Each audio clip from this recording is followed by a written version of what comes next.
The smell of rotting hay filled Theon Greyjoy's nostrils as he lay curled in the corner of a cold, damp cell. His wrists were raw from the chains, his breath shallow.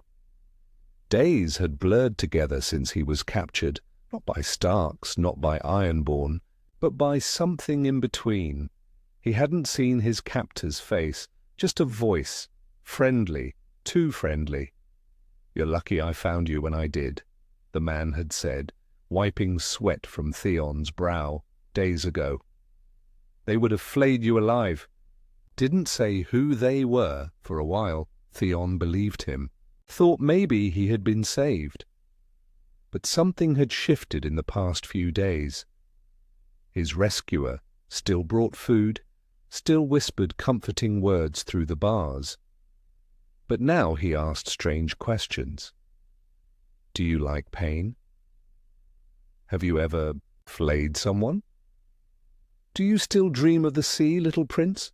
The man never said his name, never gave Theon a torch, and he never left Theon's chains loose.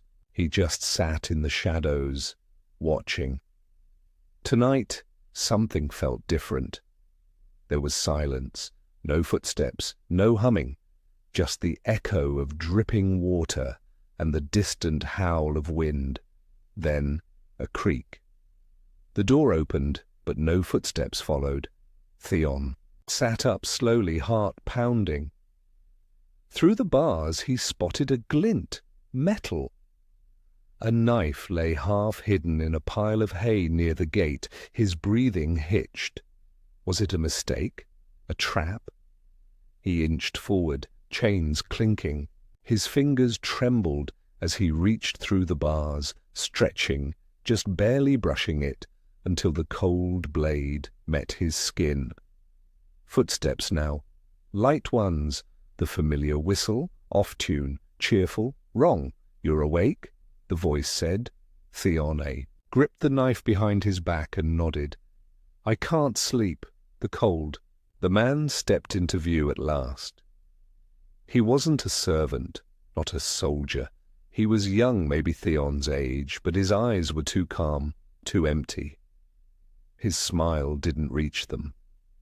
His brown hair was slicked back like a lord's, but his tunic was filthy. A leather strap of flaying tools hung from his belt. "I thought I'd tell you a bedtime story," the man said, crouching near the bars. Theon's fingers curled tighter around the knife. "This one's about a prince who betrayed his family," the man continued, his grin widening. "He thought he'd take a castle, win some glory, but he lost everything. So one day the gods sent him me." Theon struck. In one fluid motion he lunged, plunging the blade between the bars. It caught the man in the neck, just above the collarbone. The smile froze. Blood gushed hot and fast. The man staggered back, gurgling. Keys, Theon's eyes locked. On the ring at the man's waist, he reached through, fumbling until he yanked them free. The man gasped, fell to his knees, twitching. He didn't beg, he didn't curse, he just smiled, even as the life drained from him. "Name?" Theon whispered, unlocking his chains with shaking hands. The dying man gave a final breath. "Ramsay." Then he fell. Theon stumbled through the halls of the Dreadfort, barefoot and bloodied, his grip tightening on the flaying knife. Every creaking floorboard made his heart pound louder in his ears. He didn't know how many guards there were, didn't know who Ramsay had told, or if they even knew who Ramsay really was. But he knew one thing. If he hesitated now, he'd end up like that boy back in the Iron Islands who mocked him, forgotten, broken, dead. He moved like a shadow, guided only by the pale light of a single lantern swinging from a hook. Somewhere, deep inside, Theon had stopped being scared. He was angry, angry at Balon for using him, angry at Robb Stark for trusting him. angry at himself for thinking he could ever be more than a pawn. He found the stables first. Ramsay's horse, a black beast with foam-crusted lips, was still saddled. A full satchel of provisions hung by the reins. Perfect. He didn't have time to plan. He barely had time to think. He swung on to the horse, kicked it hard, and burst through the old side gate, not bothering to shut it behind him. Let them know he was gone. Let them come! Snow lashed his face as he rode. It was night, and the north was endless. White hills, black trees, and a sky choked with clouds. But Theon didn't look back.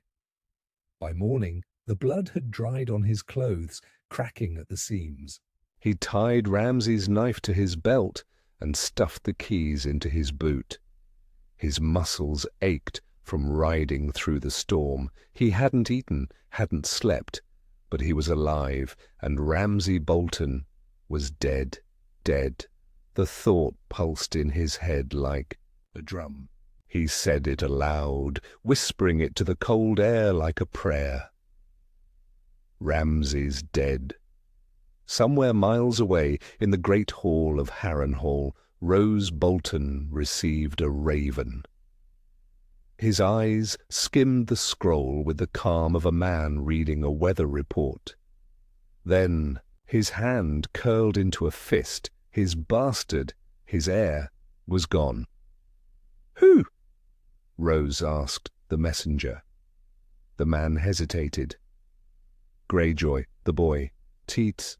Rose didn't speak for a long while. Then, in his quiet, snake-smooth voice, he said, "Send word to all our riders. I want Theon Greyjoy found. I don't care how many men it takes." "But my lord, burn the Dreadfort if you must." Meanwhile, Theon made his way east, avoiding roads and keeping to the woods. He wanted to go south, to the Iron Islands maybe, or to Castle Black, anywhere but here. But the north was vast, and his name carried weight. Not good weight.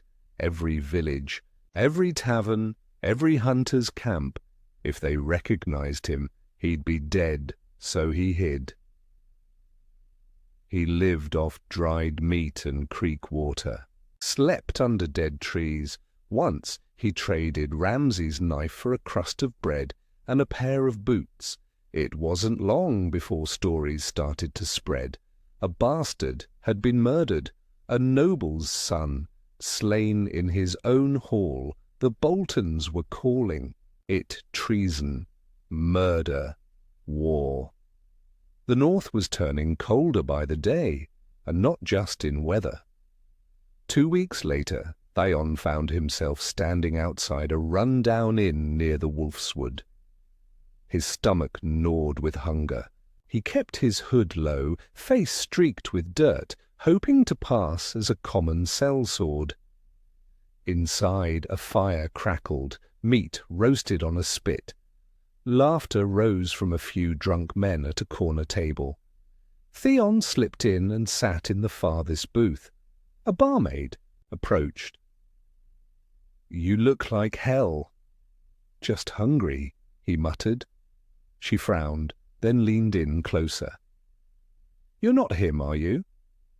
"The boy from Winterfell." He froze. "I won't tell," she whispered, placing bread and broth in front of him. "But you should go before they come. They're looking for you." "Who?" "Everyone." Later that night, Theon left the inn quietly. He didn't look back. But in the woods behind the inn, a man was watching him. Cloaked in snow-white fur, with a face like a corpse and eyes like daggers. He didn't move, didn't blink. He just whispered, "The bastard is dead. Long live the bastard." The snows came early that year, thick and relentless. They blanketed the northern trails until even the old hunters whispered of cursed winters. But Theon pressed on, each footstep sinking deeper into the icy crust, every breath a puff of frost. hadn't spoken to anyone in days. The woods had swallowed him. Cold roots, dead branches, and silence for company. But the silence never lasted long. At night he'd hear them.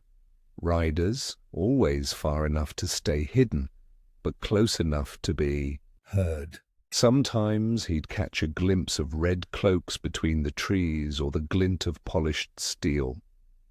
They didn't call out. They didn't rush. They followed like wolves on the scent. Patient. Inevitable. Roose Bolton's men. He knew the moment he killed Ramsay, it would come to this. He just didn't know how long he had before they closed in. One morning, Theon woke to the crunch of snow outside his cave. He didn't move. Just listened. 1, 2, 3 sets of footsteps, light, careful, not wolves. He drew a stolen dagger from beneath his cloak, holding his breath. A shadow moved past the opening, then another. He burst from the cave before they could react. The first man turned, too slow. Theon drove the blade into his thigh. The man screamed and collapsed. The other 2 charged, swords raised. Theon ducked beneath a swing, rolled through the snow, grabbed the fallen man's sword, and struck upward. The blade pierced through ribs and out the back. The last man hesitated. "You're Theon Greyjoy," he breathed. "Not anymore." He didn't hesitate. He slashed across the man's chest, then again, until the snow was red and steaming. He staggered away from the scene, soaked in blood, teeth chattering from cold. And adrenaline.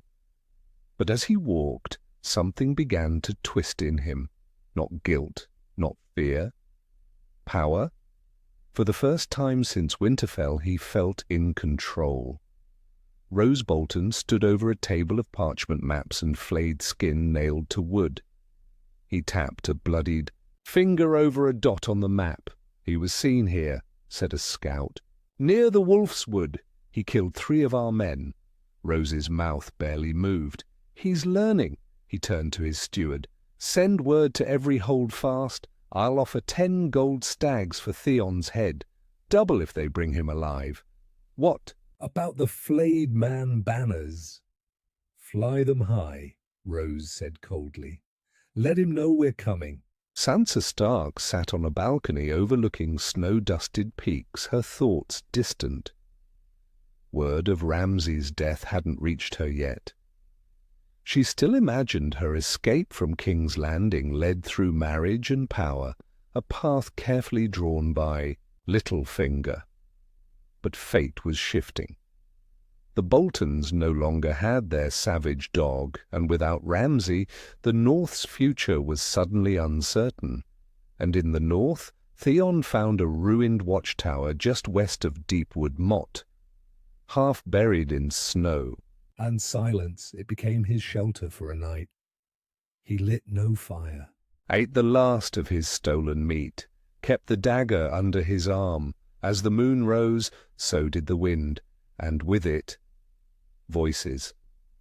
Laughter, low, guttural, not human. He stepped outside, barefoot in the snow, scanning the trees. Nothing. Then a whisper behind him. "You flay the body, but never the soul." Theon spun. No one. The whisper came again, from everywhere. "You wear his knife, his blood, but are you him?" He dropped the blade. For a moment he thought he saw Ramsay, standing in the dark, pale and grinning. But it was only shadow and frost. The wind howled again. The voice was gone. He sat back down, pressing his back to the stone wall. He didn't sleep, and by dawn the snow outside was stained with something. Dark blood? No footprints, no bodies, just a message, burned into the bark of a dead tree. We remember. The sea was calling. Theon hadn't felt it in years, not truly. But as he stood on the rocky cliff above the shivering sea, watching waves crash against the frozen shore, something stirred inside him. Salt, wind, freedom. He was near the coast now, far east of the Bolton patrol routes. The north was behind him. He could almost believe it. Just a few more miles, one stolen boat, then maybe the Iron Islands, or even the Wall, a place to disappear. But the sea also brought memories of Usher's scorn, of his father's disappointment, of being sent to Winterfell like a hostage, of Robb laughing by firelight, of Maester Lewin bleeding out in the snow. So many ghosts. He sank to his knees. "I tried," he whispered to the sea. "I tried to be everything they wanted. But I was never enough," the wind answered with silence. Then, footsteps behind him. He turned, ready to draw his dagger, only to freeze. A rider dismounted, fur cloak, dark hair, sword at his hip. Eyes, he remembered. "Jon Snow, you look like a corpse," Jon said, walking slowly. Theon stayed crouched, unsure if this was real. "Or another ghost. What are you doing here?" Theon asked, voice brittle. "I came for a scouting run with the Night's Watch. We passed through White Harbour, heard rumours. A Greyjoy killing Bolton men, riding alone, heading east. Thought it might be you." Theon lowered his head. "You came to kill me?" Jon didn't answer at first. Then, "I came to see for myself." They camped by the cliffs that night. No fire, just wind and moonlight.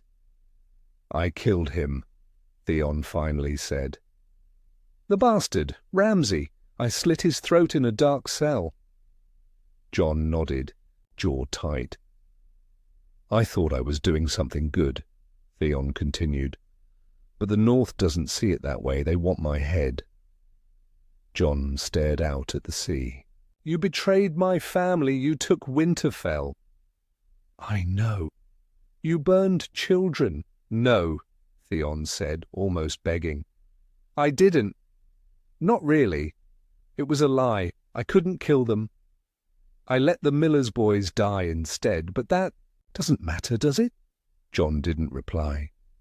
Theon whispered, "I was trying to matter to someone. Anyone." There was a long silence. Then Jon spoke.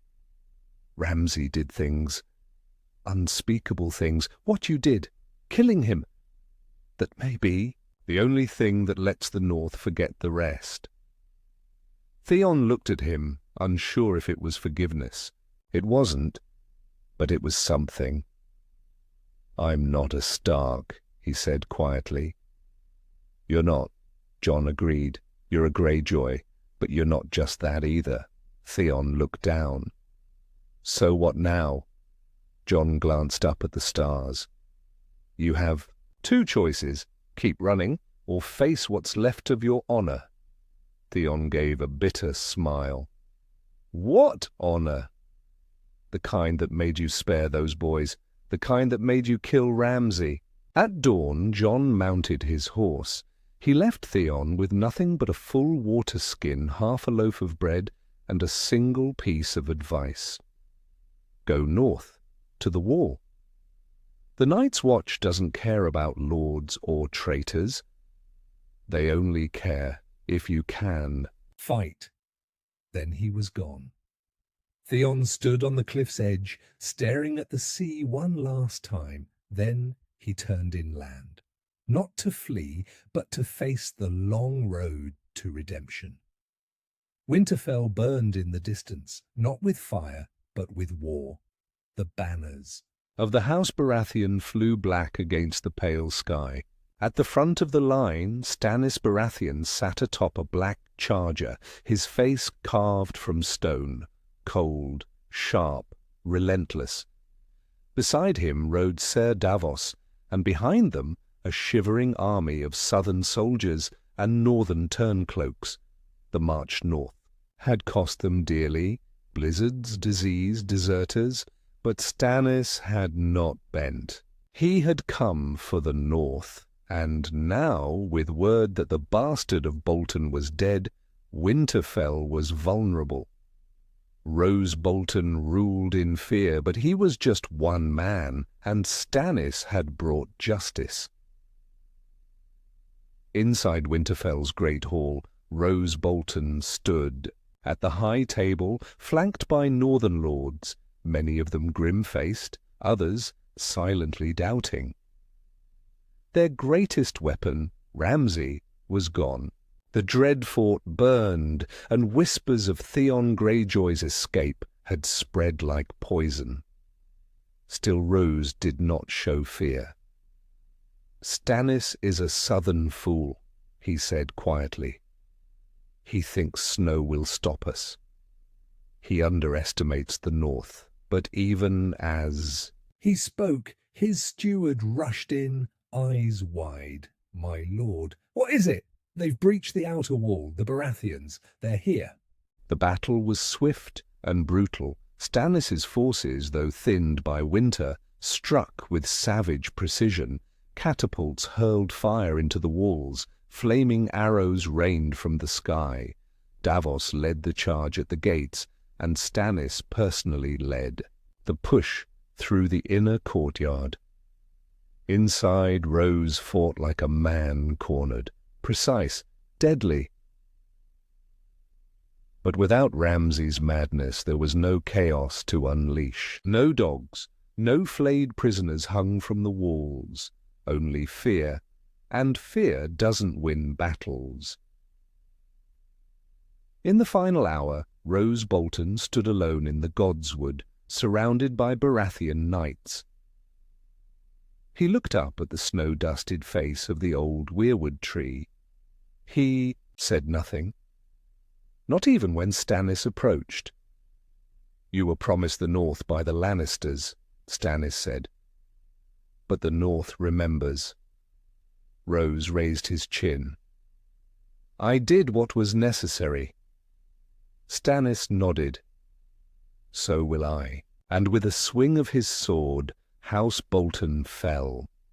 Theon trudged across the frost-bitten path leading to Castle Black. His steps were slow but sure. He had survived winter, blood, and betrayal. He no longer felt like a prince or a prisoner. He was something in between. Something unfinished. Atop the wall, Jon Snow stood with a horn in hand. He'd been told a visitor was approaching, someone from the east. He didn't expect Theon Greyjoy, but when their eyes met, neither spoke at first. Then Theon said, "I want to take the Black." Jon nodded, and nothing more needed to be said. Sansa Stark received a letter. It was short. Just 4 words. "Winterfell is free again." Her hand trembled. For the first time in years, she felt something close to hope. The wall loomed like a frozen god, towering, ancient, unmoving. Theon stood beneath it, cloaked in black, the wind tearing at his cheeks, the taste of snow thick in his mouth. He was no longer a lord, no longer Reek, no longer running. His head had been shaved, his old clothes burned. He took his oath before the old gods under the shadow of the wall, the words cold but certain on his tongue. "Night gathers, and now my watch begins." His days became routine, chopping wood, mending fences, patrolling the haunted forest. Theon didn't complain. He didn't flinch when men whispered behind his back or gave him sideways glances. Let them whisper, he was earning it back. Not their love, not even their forgiveness, just the right to stand. One evening, Jon Snow approached him as the sun dipped below the wall. "You know, there's a Stark bannerman riding north," Jon said. "Wants to see the one who killed Ramsay Bolton." Theon blinked. "Who?" "Lady Sansa." The wind froze between them. When she arrived, wrapped in white furs, red hair, dancing in the breeze, Theon nearly looked away, but she stepped forward before he could speak. "Is it true?" she asked. "I didn't mean to be a hero," he muttered. "I just didn't want to die in chains." "You saved the North," she said softly. "More than I ever expected." She didn't embrace him, didn't cry. She simply stood beside him, shoulder to shoulder, beneath the wall, and for Theon, that was enough. 2 weeks later, a raven flew over Winterfell's towers. Its message: the Boltons are gone, the North is healing, the Kraken has turned away from the sea, and the Reek is dead. Only Theon of House Greyjoy, sworn brother of the Night's Watch, remained. He never asked for honor, never asked to be remembered. But deep in the archives of Castle Black, where names are carved into ice and fire, one page held his story: Theon Greyjoy, traitor, survivor, slayer of Ramsay Bolton, a man who chose the long road back.